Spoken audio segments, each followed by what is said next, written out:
It's the most intense. It's the most electric. Throw the record books out the window. Just always huge crowds and people just flocking to that game. And it was bumper to bumper, all the way there and all the way back. To me, it's the biggest rivalry in the state of Mississippi.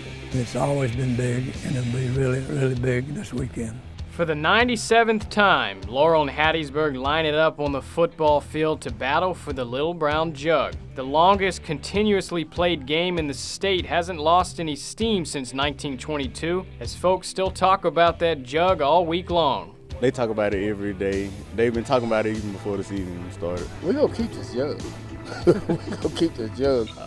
The people driving by, but I've had teachers and the people I've ran into has mentioned it. Throughout the whole week, man, that's the buzz, the jug. You go to the barbershop, everybody want to know about the game. You go to church, everybody want to know how we're going to do. To understand why people care so much about a high school football game, you have to know the history. You know, the stories that I was told growing up about on Thanksgiving Day, the people would ride the train from Hattiesburg to Laurel when it was here. And somebody was betting somebody else over a jug of moonshine, and it was in a Little Brown Jug.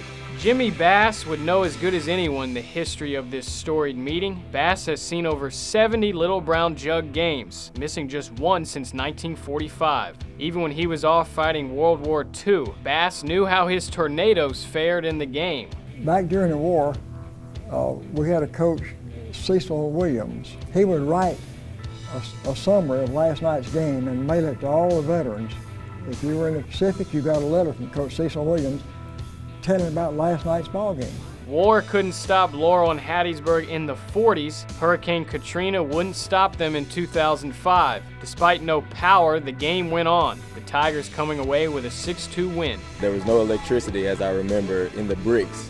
They were able to get electricity to the scoreboard, and I think it went wrong somewhere mid-game, so they started keeping the score and clock from the sidelines. It was that important for both communities to make sure this game was continuing. Laurel and Hattiesburg, they just can't quit playing, that's all. We can't let that happen. 96 years after Laurel opened the series with a 12-0 win, the contest has only intensified over time. A lot has changed in Mississippi since 1922, just not the battle for the Lil Brown Jug.